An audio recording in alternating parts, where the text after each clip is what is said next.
Hey, at least the Cowboys lost, right? This is RamView. It's hot out there, but let's blow them off the last screen. Headline, okay.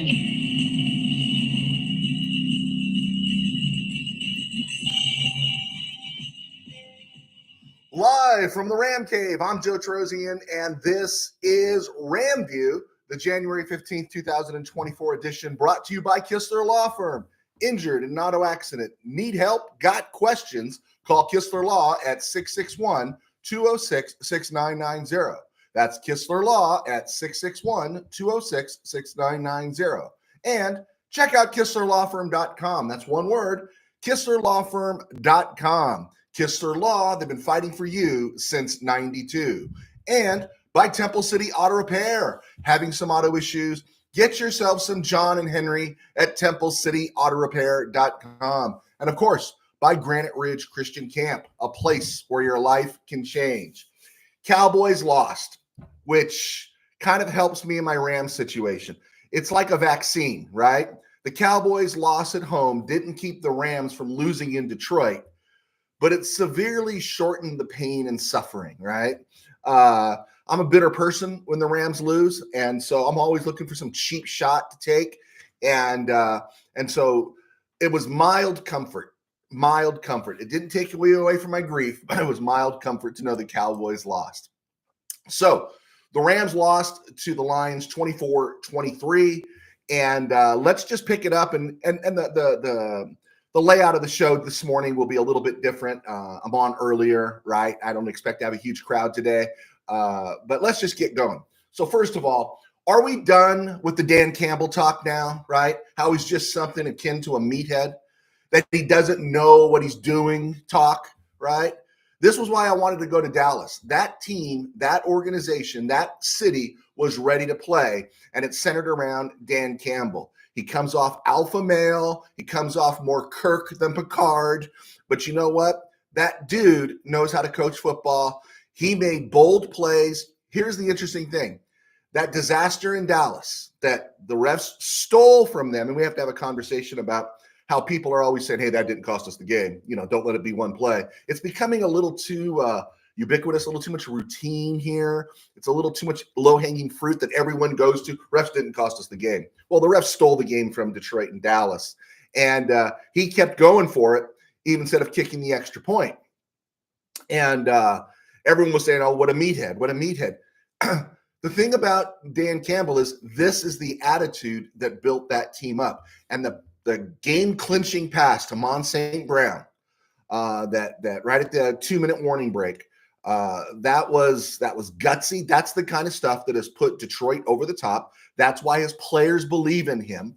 That's why they continue to believe they can, and that's why they've been so successful this year. So, stop getting into the coward and everyone else's, the Colin Coward and all the other KBM media saying, he's not smart. This guy knows how to coach. Is he Sean McVay level? No, I don't think he's Sean McVay level. But then again, we have issues with Sean McVay in the red zone. So let's just give Dan Campbell credit. He's a very good coach. And barring some major catastrophe, some major meltdown, I expect him to be around for a while. Also, let me come back with this. Saw a link on X, Twitter, one of the major newspapers, and I don't know which one it was. Maybe it was the Times, the LA Times. I'm not sure because I don't click on links very often. When you read a headline and you know where it comes from, you pretty much know what the story is going to say. But the headline of revenge win for Goff. Really? I don't dislike Jared Goff, right?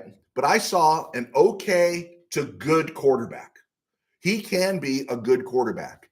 And I saw an okay to good quarterback get carried to a playoff victory by his team, his coach, and let's not underestimate his GM, Brad Holmes, right?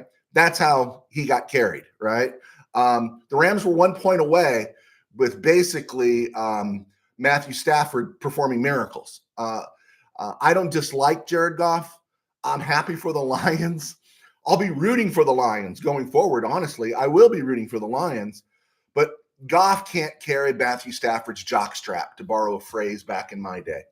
Just can't. He's not even close. And watching Stafford yesterday, last night, seeing him play. Since my first full season watching NFL games when I was 9 years old in 73. And each year you learn a little bit more and you see a little bit more. Honestly, I'm going to say this right now, and I'll take all the heat. Stafford is one of the greatest quarterbacks I've ever seen play. To me, he's right there with Montana, Elway, Marino, Brady, Peyton Manning. And I think he's superior to Brett Favre and Aaron Rodgers. And if he had landed someplace with a little more stability, a little more less dysfunction than Detroit, everyone would be talking that way right now. Matthew Stafford is off the charts great. And the best thing you can do is he's great now without, a top-notch, really anything around him. He's got some good receivers, but kind of as the season wore on, it just became Nakua. He's a great player. And let's get him a better offensive line. And which the line isn't bad this year, but get him something better and see him shine even more. Happy to hear he kind of confirmed that he'll be back next year. He escaped major trauma, major injury this year. No head concussions, nothing like that. No headshots, no concussions, and no shoulder injuries. And so back. So this is good news to see him coming back, and this Ram team should be better. Hey, some of the positives. It didn't come down to a field goal or an missed extra point, right? That's what we were all afraid of, right? When it was 24-23, if the Rams, we talk about the last drive there, were they going to let, Brett Maher kick a 48-yard field goal and then put the Rams up 26-24? Would have been really interesting to see the stress level on everybody if that had come down to that kick. Basically, this game revealed the Rams' deficiencies. They need another corner. They need another edge rusher. Michael Hoyt is a nice sub. He's a nice backup. And his spirit is willing, but the flesh is so weak, and it's not his fault. He's an occasional starter. But Aaron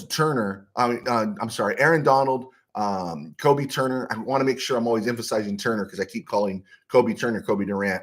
But Donald, Turner, and Byron Young need more help, right? They need more help on the edge. The Rams could also use another wide receiver. And the other thing about Hoyt is, and we're going to hit on this over and over again, you can't put Hoyt in coverage. If I do have one knock against Raheem Morris this year, whose defense I thought was just outstanding for most of the year, outstanding in the second half for the most part last night, you can't put Michael Hoyt in coverage. We've been seeing it all year, and I think everyone in the NFL has seen it too, right? So why are we doing that? How do you want to break it down? Before we talk about the non-call on the throw to Nakua, the holding call on Havenstein, and perhaps the hit that sent Stafford to the sideline holding his ribs, let's start with the very thing we were worried about. This is why I wanted to go to Dallas, right? The Rams' best pass rush comes from the interior and not the edge. The strength of the Lions' offensive line is in the interior with Ragnow, their center, Glasgow, their right guard, and Penei Sewell at right tackle. And Goff, for more than the most part last night, was upright. He was absolutely upright. 4th and goal, a yard to go, and Campbell's going to go for it. And the best example of that time is if you look at the time that Goff had to watch the play develop and then see Laporta break through and separate from Michael Hoyt for the touchdown there at the end of the first half, towards the end of the first half. Goff had enough time to read all the books of Moses, right? He just had so much time. And that Detroit offensive line did exactly what we were hoping they wouldn't do. Love Aaron Donald, love Kobe Turner, but you saw Donald, right? Someone was saying Donald had a bad night. I guess everyone has a bad night when you saw the repeated, triple blocks on him, right? And when he's being blocked by 3 guys, God bless the conductor, but where is he? Why isn't he making music in the backfield, right? And why isn't Goff seeing stars from getting hit by the conductor, right? So just stuff to think about there in terms of why the Rams lost. For as good as this Rams offense has been the whole second half of the season, serious goal-to-goal and red zone issues. They salvaged them last night with field goals, credit to Maher, But if they had just converted one of those field goals into a touchdown, it's a completely different outcome. And there's this reluctance to run the ball. First and goal at the 6 after the personal foul, and we throw the ball 3 times. I don't get it. I just don't get it. If you don't have enough bad dudes, ask Aaron Donald to line up in fullback. Put in a package for Aaron Donald to come in and play fullback and just blast into that hole, man. I just don't get it, right? And I was kind of happy when the Rams got a false start or something and they got moved back, because that gave more room for Stafford to throw. But in those tight spaces, it gets really, really tough, right? And then again, I'll go back to in terms of what kind of hurt us in this game, besides not getting pressure on Goff, failing in the red zone. And again, it goes back to Raheem Morris, right? It's how you leave Hoyt on an island in coverage against Amon St. Brown or even Laporta. At a certain point, don't you sub him out for a DB, right? That's where you put Darian Kendrick in. That's where you put somebody else in who has a little more quickness than Hoyt. And again, no knock on Hoyt. It's not really Hoyt's fault. It's the scheme. And so, there's 2 holes in our coaching staff's game right there. Not seeing a couple things. And again, we're not going to sell ourselves short and say, well, they're coaches, they know, you don't know. Well, perhaps, but when someone else is telling me that, they were also the same people telling us the Rams are going to win 3 to 5 games this year. So your opinion is valid no matter what it is. Ahkello Witherspoon. There's another one. He gave the Rams a solid season. No one expected to get what he was. At times, he was very good, but Amon St. Brown exposed him. And Witherspoon, while he's been okay, he's just a guy. Now, granted, just a guy in the Rams cornerback room means he's a starter. But this just proved the Rams and McSnead, they need to draft a cornerback, edge, and I think another wide receiver. And always offensive line. Yeah. And I know that wide receiver stuff could get tricky, but we can get into it as the offseason rolls on. The offensive line did a good enough job to win, right? Aiden Hutchinson was constantly in the neighborhood, but he seldom got home. And the Lions suffer from the same thing. I think they need another pass rusher too. And so the offensive line did a good enough job. They did well. And I'll say this about Matthew Stafford. I don't know what happened on the massive overthrow to Cooper Kupp. Did you see that play?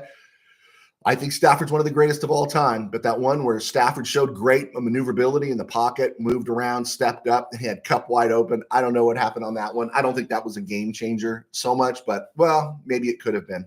I think Tutu Atwell, again, demonstrated he not only has speed, but great hands. No pun intended. Stop selling him short. There's room for Tutu Atwell on this team. Maybe not for a second contract at any significant amount of money, but there's room for Tutu Atwell on this team. The Stafford throw to Nakua into triple coverage, the one that Nakua made that caught, I kind of exploded. It was a terrible decision for everyone not named Matthew Stafford. The trust in just one season between Nakua and Stafford is off the charts. Right? It's off the charts. And I don't care what anyone says. It's like watching Jalen Hurts play quarterback this year. He's not healthy. Cooper Kupp needs 7 months of rest. I refuse to believe that he's completely done, but man, he looks like an old man out there, doesn't he? He just looks old. And I think he just needs rest. And we'll find out next year. If there's another year that's a repeat of this season, then we know we've seen probably the end of Cooper Kupp. In terms of being a frontline receiver or even his playing days. And Nakua is, right, receiver number 1 for the Rams. I think we figured that out, but I think it was firmly established last night. The Rams lost 24-23. Time of possession and timeouts were pretty much even. Rushing yards were pretty much even. Both teams were 3 of 9 on third down conversions. Both teams were 1 for 1 on fourth down. But in the red zone, the Lions were 3 for 3, and the Rams were 0 for 3, ending up with field goals instead of touchdowns. And really, you convert just one of those, and it's on to Tampa Bay or on to Philly next week, right? The red zone production inside the 10 has to be improved. And I think it all falls on McVay. He just needs to start trusting the run a little more, or doing something creative, an Aaron Donald type at fullback to plow the road, if whatever it takes. But these teams kind of see what the Rams are going to do. They know they stop running, especially if they get inside the 5. They stop running the ball, and that's got to change. It's just got to change. Okay, getting to some of the key calls in the game. All right, the Havenstein holding call on 3rd and 4. I get the call. It probably was holding, but in my view, it wasn't very egregious. It looked like Hutchinson was going down on his own. But it's so funny as you watch that play, and when you hear the refs are going to let them play, right? It's funny how the officials kind of pick and choose when they're going to let them play. I didn't think, no one said it. Maybe I'm wrong, but no one said the Havenstein call was a bad call. I think if you're letting them play, it was a horrible call, right? And then you compare that with the example of the deep ball thrown to Demarcus Robinson, where the cornerback, Collinsworth said the cornerback played the ball. Yeah, the cornerback played the ball, but Kirby Joseph clearly wasn't playing the ball and mugged Robinson going up for it, and no flag was thrown. But they're just letting them play until Hutchinson goes in on Havenstein, but they're just letting them play. On the double hit that sent Stafford to the medical tent, you could see his face as he was laying on the turf, and you would have thought he was done, right? That's the one where he came up holding his ribs, but it was almost like his eyes rolled when his head hit the helmet. And it wasn't the Hutchinson blast, but the second one that came from, I think it was Aleem McNeil, and it looked like he took a forearm to the head. Let them play, right? But we've seen this season that if you breathe heavy on a quarterback, it gets a flag. But, I don't know. I guess in that moment, they were letting them play. I guess later on, it was holding on Havenstein. And again, bottom line, on that last pass, we don't even need to talk about it. Nakua was clearly held or interfered with. Clearly, right? Again, you convert one of those red zone things, it doesn't come down to this. I get it. Ultimately, the officiating didn't cost the Rams a game. But penultimately, I think it did. I think it is the secondary cause. And there's this thing amongst Ram talk and everything that's happening everywhere now. I ain't going to blame the officials. It shouldn't be that close if it has to come down to officials. And I get it. And for the most part, I believe it. But everyone just automatically jumps to it. And to me, that gives the officials a pass. It gives the NFL a pass, when you should really be able to come out and say, no, they suck. They suck. They're terrible. They've been terrible all year. And I think the more cameras you have, they're doing it to themselves. The more cameras you have at these games now is exposing these officials. And you got to do more in terms of getting these things right. And you're a professional billion-dollar organization. You have the ability to fix it, and you need to fix it. I think pass interference calls should be determined. If they're egregious pull downs, you spot the ball where the foul occurred. If not, use the college rule and go 15 yards. When it talks about headshots to the quarterback, you need to review it. These things need to be looked at, because the camera is exposing these refs. And maybe they're not bad guys. Maybe they're missing it. But you're not doing them any favors. So right now we say they suck. So ultimately, the Rams lost because they didn't knock Goff on his butt, and because they didn't succeed in the red zone. But penultimately, the officials played a part. There you go. And in that environment in Detroit, do you think they were going to pull any yellow flag out, right? It's the joke that John Madden made. Maybe it's semi-apocryphal on the Franco catch back in 72, where John Madden says, the lead official says, can you guarantee my safety getting out of the stadium? And someone said on the other end of the line said, no, I can't. And so the lead official just comes back and says, touchdown Pittsburgh, and they get out of there. But just something to think about. Last ad, Campbell and the Lions. The Kirby Joseph hit on Higbee is not, to me, some example of a dirty play.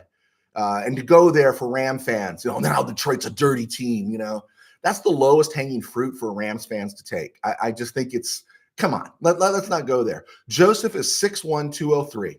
Higbee is 6'6", 255. He can't hit him high, right? He can't try to go up and maybe make a play on the ball and maybe hit him and potentially give the Rams 15 yards and a first down, right? He can't do that. And if he aims at his chest, he ain't taking him down. He's not doing his job, takes the bread out of his family's mouth. So he legally went low. And unfortunately, Higbee's leg caught, and Higbee's offseason plans now have a new direction. It was awful. It was scary. We literally gasped in the Ram cave last night watching this game, watching that play. And I'm really sorry for Higbee. I'm sorry it happened. But, Collinsworth was right when Collinsworth shared how he spoke to 26 different receivers or something and said they would prefer to be hit high than hit low. But again, these defensive players are put in a no-win situation in bang-bang moments. So to go out and just say they're all, Andre Waters types, Chuck Cecil types, let's back off. Notice I didn't say Jack Tatum because that was too low-hanging fruit. Finally, you have to wonder if the Rams had pulled out the win, what would have been the condition of Stafford? And it looked like Kyren Williams kind of broke his hand or something. I haven't seen the injury report yet, but Kyren Williams, Tyler Higbee definitely probably wouldn't have played. But Stafford had the snot beat out of him. He had the snot beat out of him, and he was absolutely amazing. And also in retrospect, before we really review the whole year, we're going to slowly get into that. Last night was only the Rams' second loss since November the 5th. Think about that. That was only the Rams' second loss since November the 5th. The other loss was the sudden death or the overtime punt return game against Baltimore, and then they lost by 1 point last night. Pretty impressive run. Dallas lost. They still lost, but they didn't. It's not as painful because Dallas lost, and we can see there's a lot of future for this Rams. Full roster of draft picks coming in. Full complement of draft picks coming in and plenty of space in the cap. So stuff to think about going forward. Good for the Rams and such. All right. Let's see here. Around the NFL and other places, the Cowboys lost. It just wasn't a loss. As I posted, I think, on one of the social media places, I said it was an extinction event, right? And McCarthy's going to have to pay the price, right? McCarthy will probably pay the price. The team wasn't ready to play and everything. Okay, I get it. Dude's got a Super Bowl ring, but I get it. And maybe he should be canned. But 3 years, 12-5. I will say this though: hasn't the story been written? Hasn't isn't the book closed on Dak Prescott? He is a 2-5 quarterback in the playoffs. And in his best season, he was an absolute disaster yesterday. Beyond the picks, he was missing receivers. He was just off, right? He is not a quarterback that's going to get you over the top. He's not. And I'm always amazed at I will go back to the preseason, and you had guys like Kirk Cousins and Dak Prescott rated as a better quarterback than Matthew Stafford.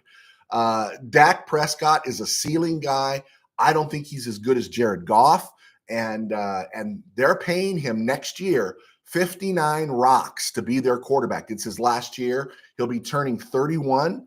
And I think if Jerry Jones has got any wit left in his brain, he's not opening renegotiations to keep Dak Prescott beyond next year. The problem is if they cut him, they got $61 million in dead cap. They owe him, or they owe on that contract. So where are they going to go? Because now they're going to have to pay Micah Parsons very soon, CeeDee Lamb very soon, and Cowboys window, I think, just slammed shut. And along with Dak Prescott, and I would hold Dak Prescott more accountable than I probably would Mike McCarthy. But I understand McCarthy's role. He's someone's got to be the scalp. But besides Dak Prescott, the guy who probably lost a coaching job was former hot commodity Dan Quinn, because he was absolutely schooled by LaFleur and the Packers and Jordan Love yesterday.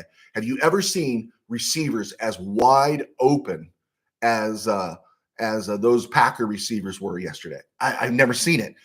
Closest thing to it would be 2021. There were some games where you couldn't believe how open Cooper Kupp was, right? But these guys were wide open by 40 yards. And Jordan Love, man, that kid's so cool. He freezes himself. He was he was amazing yesterday. And I, again, one of those things that used to give a quarterback time to learn, right? They would say your quarterback needs 5 years to develop, right? And yet Jordan Love needed 4, right? And he looks pretty special. I mean, I couldn't believe what the Packers did yesterday. It was marvelous. I had so much joy watching that game, and I knew the Rams were on house money. It was gravy for the Rams. I still thought the Rams could have won. They should have won. But seeing the Cowboys lose and seeing Jordan Love just smoke them was fantastic. Now, if Jordan Love can pull that off and Levi next week, man, put him in the pantheon of great quarterbacks for the Packers. Watching the Dolphins-Chiefs game on Saturday night, I was one of the very few that seems to have, well, I guess one of 23 million apparently had Peacock. I'd like to look at those numbers because I saw a lot of angry people about not having Peacock. And again, I will say this, Peacock is owned by NBC, and I know they want to get more subscribers and all that kind of stuff. But the NFL, that was weak cheese by the NFL. You know what? Take control of your product and say, no, you're going to broadcast this game. You paid for the broadcasting rights. You keep it on broadcast TV. And I thought that was weak on the NFL's part. On the other hand, I've never seen a helmet crack apart like I saw Patrick Mahomes' helmet crack apart. That was pretty amazing. Also, I didn't need to see Andy Reid's snotsicles, right? Why did they keep going to Andy Reid's snotsicles? In fact, I saw his snotsicles more than I saw Taylor Swift. And every time they went there, it's the only time all year I said, show me more Taylor Swift because I don't want to see any more Andy Reid in his snotsicles. It was brutal. But I don't think the Dolphins ever had a chance in that game. I think even if the weather had been warmer, I just don't think they had a chance. Or even if they had been healthier, I don't think they had a chance. I think the Chiefs did what they did, and the Dolphins got a hole in their game. The Dolphins are a little less of a fraud than the Cowboys were. And as we get into Wednesday's show, we'll start looking at who they played during the year that would ever allow you to believe that these teams were really, truly contenders. The Flacco flame out in Houston really surprised me. I did not expect that to happen. He became Mike Phipps, and CJ Stroud's an elite quarterback, and Houston's for real. And if I'm the Ravens, now that I've been off for 3 weeks, I'm going to think twice. I'm going to think twice about that going forward. I'm going to make sure my team's taking its B12 and getting juiced up and ready to play, because Houston comes into Baltimore believing it can win, and it can win. If the Rams pushed the Ravens to the limit when they were there, Houston definitely can. And so when I think of CJ Stroud too, being an elite quarterback, wow. When Bryce Young finds his footing, and I believe he will, he'll be a competent NFL quarterback. But it'll be like comparing Case Keenum to Tom Brady when he's compared to Stroud. There's just no comparison. And unfortunately, that's going to be on the resume that Young was drafted 1 overall ahead of CJ Stroud. And that might even be motivation for Stroud to say, see, I should have been number 1 all along. But yeah, Houston looked really good. And finally, this before we go to break, 2 things can be true. Going back to the Ram game, the Rams had a great season, and they have a great administration, right? They've rebuilt this team through the draft, key free agent signing. They've done a great job. But that also, Brad Holmes, the Detroit GM, who basically grew up, who was produced in the Rams organization, he's a great GM, and his departure didn't hurt the Rams. There was a lot of talk after he left that now the Rams are going to suffer. Well, the Rams haven't suffered, and Detroit has benefited. And again, another reason, I'm rooting for Detroit this postseason now. Go Detroit. Coaching carousel. We know the Patriots filled it with Jared Mayo. You got the Seahawks, Tennessee, Texans, Falcons, Carolina, Chargers, Raiders. Apparently Jim Harbaugh's in LA today. And then, of course, we're going to see what happens in Dallas. All right, let's get to commercial. I'm Joe Terozin, a sports writer for 21 years, and now I do RamView. Thanks to our sponsors at Kistler Law. You might want to check them out. We want to thank Kistler Law for supporting us all year, and it's been a lot of fun. And we're going to continue. Season's not over for us. The year is not over for us. It never ends. and then of course Temple City Auto. But I was a sports writer, and now I do RamView, and I also write books. My books are on Amazon. Check them out at Joe Tarosian, and type in my name, and my books are there. Got a couple of high school football novels that have done well. I do have another football novel coming out very, very soon called Game Day in the Ram Cave. And I do this and write books because it supports me in my day job. I'm the pastor of a small church in Burbank called Burbank Faith Naz. And you can check us out right here at Burbank Faith Virtual on YouTube and across other places in social media. And I do have some questions that actually came in. Tim Burns has joined us. All right. Small number today, but Tim Burns is here. All right. Morris was so outcoached the first half. You know, I usually the first drive didn't bother me, Tim, the first drive, because we've done that this year, and then we kind of tighten up the ship. But I think he was playing against Ben Johnson, the Lions OC, and I think that's a guy not to be messed around with, and he paid the price. But in the second half, the adjustments were there. We held him to 3 points, and we should have beat him. We should have beat him. Stafford played his butt off. Stud game. Stoked Goff might get another shot at a Lombardi. Hey, you know what, Tim? I'm absolutely there with you. I'm absolutely there with you on Goff, and Goff played well enough, and Goff is good enough. You know, he's been to a Super Bowl before, and you see that guy playing with a little more of that confidence he had in that 2017 and 2018 season with the Rams.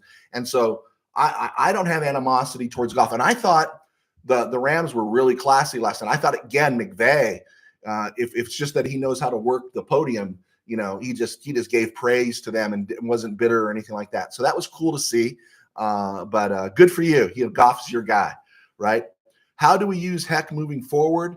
This is from Tim Burns. He is a great asset at the line, but we can't make him. No, absolutely. And the truth is that what you would ask from an edge guy, he can't do on a full-time basis, but he is a spot guy. He's going to sub in for a couple of plays. He's going to be doing what you see Nick Hampton doing.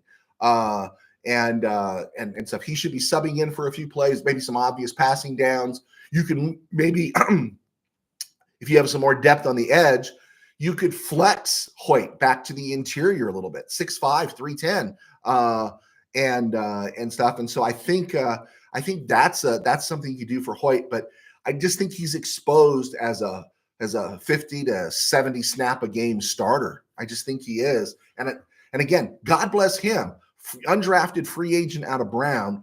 He has worked his butt off to get to this level. But again, sometimes the spirit is willing, but the flesh just isn't enough. And so that's why I think we just have to find another frontline edge rusher. Bill chiming in. What's our top 3 needs in your opinion? Cornerback, edge rusher, and forgive me, I know this sounds like heresy. I'm always offensive line. Always. Offensive line. Always draft offensive line. Okay. But watching Kupp play last night, I want to know, was he just banged up? Because he looks old. Doesn't he look old? And I know that's heresy because Kupp should be up there, right? He's right up there with Crazy Legs. He's up there with the greatest show on turf receivers. He's up there with Harold Jackson, Jack Snow, in the history of Ram great receivers. He's right there. And so I don't want to speak ill of him. I love Cooper Kupp, but he looked old and he's in his 30s now. And is he going to bounce back? So if he has 7 months of rest and he comes in next year, we'll see what happens. But if we're in August again and we hear another hamstring pull, then I think we're going towards the end. So my opinion would be cornerback, edge, and then when you get to that third pick, I think we have 3 picks in the top 100. You're going for the best bet. Who's the best receiver available that you believe in, or who's the best lineman available that you believe in? And I think that's what they got to do. Also, now that the Rams have lost, I'm not sure where they're set. The 23rd pick overall, 22nd pick overall, someplace in there. At this draft, at this point, it would not surprise me. It would not surprise me to see Les Snead or the McSnead administration bail out of the first round, trade back, and pick up some more picks in the top 100, right? And that really works. I know we want a glitzy first round pick, but how do they share? I've heard this several times. Once you get past the first 15 players, So a lot of these guys are hit and miss, much more hit and miss. And I'd hate to take somebody that you're counting on, at 23 to be your frontline cornerback, and he's a whiff, right? Because we've seen some cornerback whiffs recently on other teams. So maybe you save the budget, you trade back, maybe pick up 2 second-round picks or something, find a team that's desperate, and you get 5 picks in the top 100. I can see something like that happening with the Rams.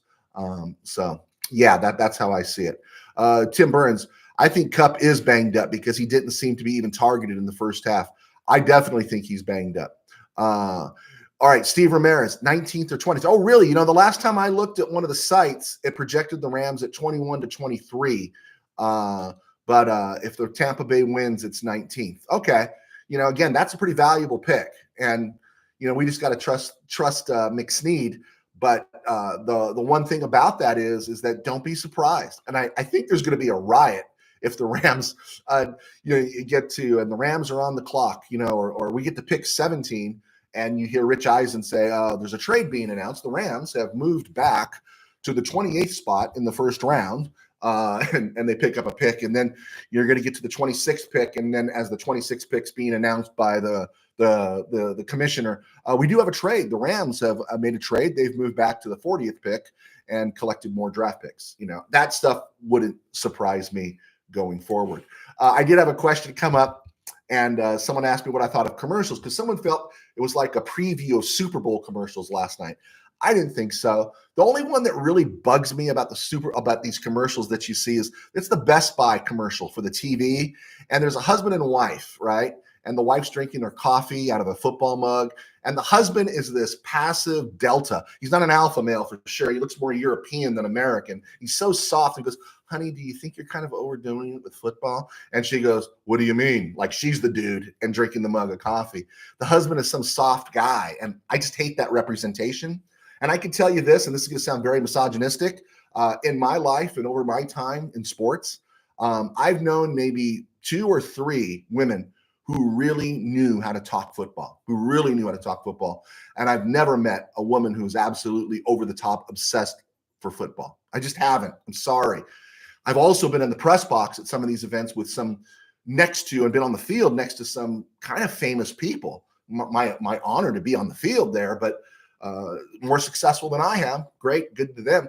But I've heard them talking to their producers, and they don't know anything. They don't know what to ask. They don't know what to say, and they're complaining that the game's too long or their butt's too cold or something like that, and they're not focused on the game. Put it this way, there are very few Michelle Tafoyas, all right? There are very few Michelle Tafoyas, Jeannie Zalaskos, or even Hannah Storms out there. And there are some great people. I'll give Andrea Kramer too. But yeah, that commercial just bugged me. So I had to get that out of the way. All right. Thanks for the questions, guys. We'll keep moving on. Root for the Bucks. Tim Burns, root for the Bucks. They win. We draft 19, lose. We are 20. Hey, I'm going to root for the Bucks either way, because I think Philly needs to be put out of its misery, right? They just need this thing to end and stuff. Steve Ramirez, I wonder if Letu or other top edge is there at 14 or 15. Do the Rams trade up? Depends on free agency. Yeah, I don't know. It's like, where can you get somebody? Can you get your top flight corner in the draft and get an edge rusher on the market? We'll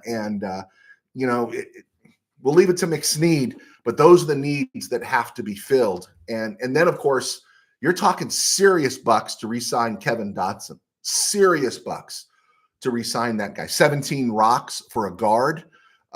Man, that's highfalutin dough, right? That's highfalutin dough. We also have to consider this when we draft. There's got to be another lineman coming in. I know they like McClendon, hopefully, but you still got to draft another lineman because Havenstein will be going into his 10th year. So a lot of interesting stuff there. I'm sure the Rams will surprise us. Rams update. I don't think Jordan Fuller being in this game would have made a difference. I know some people are, we're really going to miss Jordan Fuller. I don't think so. I don't think we really miss Jordan Fuller, unless there was some shoddy tackling, but we've seen shoddy tackling off and on this year. Looking ahead, and I don't want to go too far into this, outside of how he uses Hoyt, I'm going to miss Raheem Morris if he gets a head coaching gig. I think he's really developed. I did not like what he did in early on in 2021, but the defense tightened. Good job. All of 2022, I thought it was too passive, but all through 2023, man, we're playing press. We're competing, right? And he could probably use more tools like an edge and a corner to help them compete. But I'm going to be sorry to see him go, but I'm not going to be sad about getting 2 third-rounders. His departure for a head coaching gig brings in return to the Rams. That's going to be a good deal. And then just a quick look at the Rams season. There was only 2 games the Rams had no shot in this season. Only 2 games. One was against the Cowboys, right? Team was banged up and everything got out of hand real quick. We got our butts kicked. Boom. All right. And then the Packers. I don't think we knew we didn't have a chance because we knew Brett Rippon wasn't really a starting quarterback, but we didn't even know he was an NFL quarterback at that point. And he proved neither. And so the Rams lost that game, with the very game they could have won with a competent quarterback. So let's throw those 2 games out. But the games against Frisco, Cincy, Philly, Pitt, Baltimore, and Detroit last night. Lost by Frisco by 7 points. Lost to Cincy by 3 points. Lost to Philly by 9 points. Lost to Pittsburgh by 7 points. Baltimore by 6 points. And then, of course, the single digit last night. So with the exception of Philly, all those games were 1-possession games. That's a combined 33 points for those 6 games. That means by 3.5 points. 3.5 points. And this was a young team in a rebuild year in a supposed season of pain. I got to believe they're going to be better with more experience, more focus. And I'll just say it again, off-season, cornerback, edge, offensive line, wide receiver, offensive line. There you go, right? Saturday's game, we saw those. I talked about those.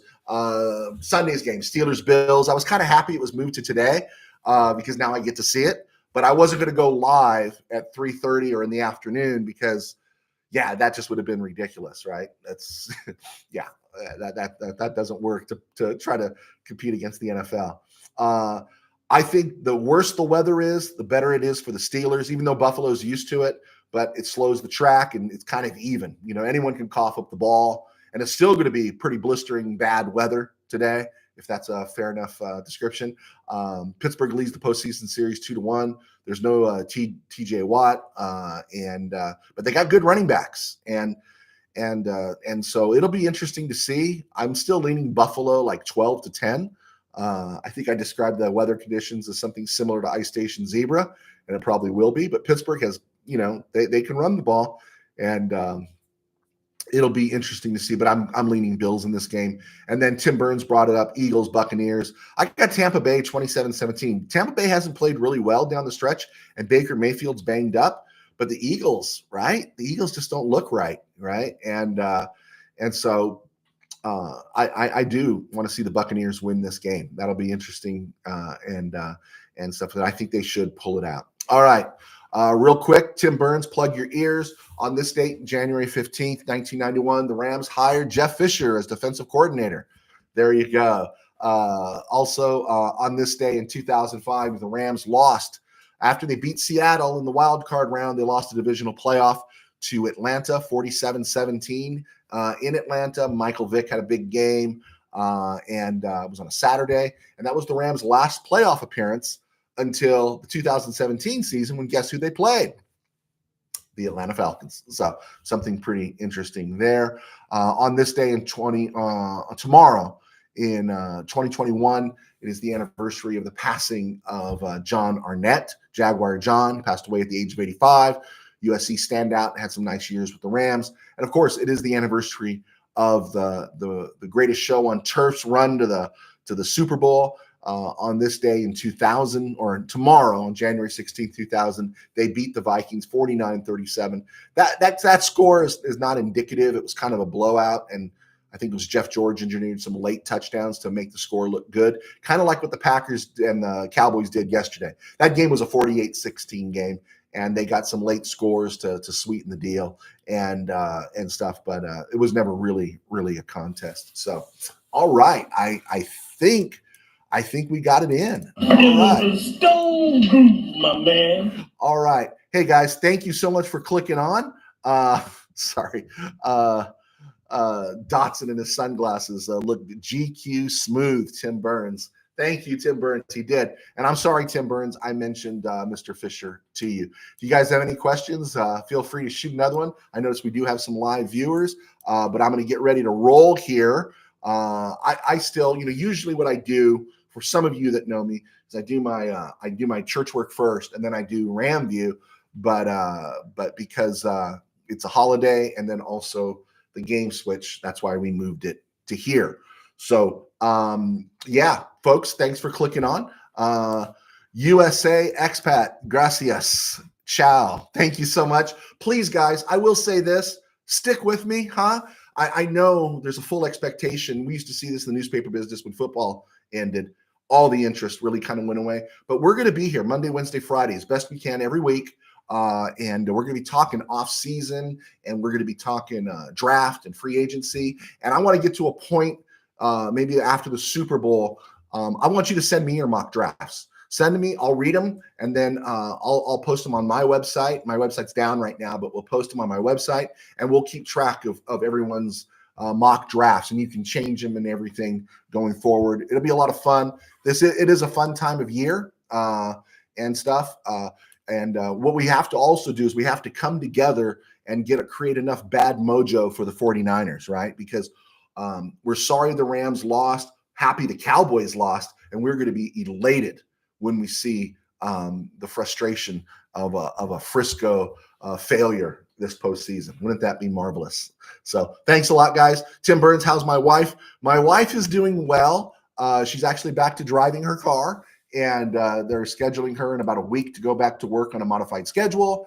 And but we're also facing a surgery in February that had been pre-planned even before the accident. And so yeah, just stuff goes on. All right, guys. Thanks for clicking on, and we will be talking to you soon. God bless. Take care. Hey, go Rams. Amen. Amen.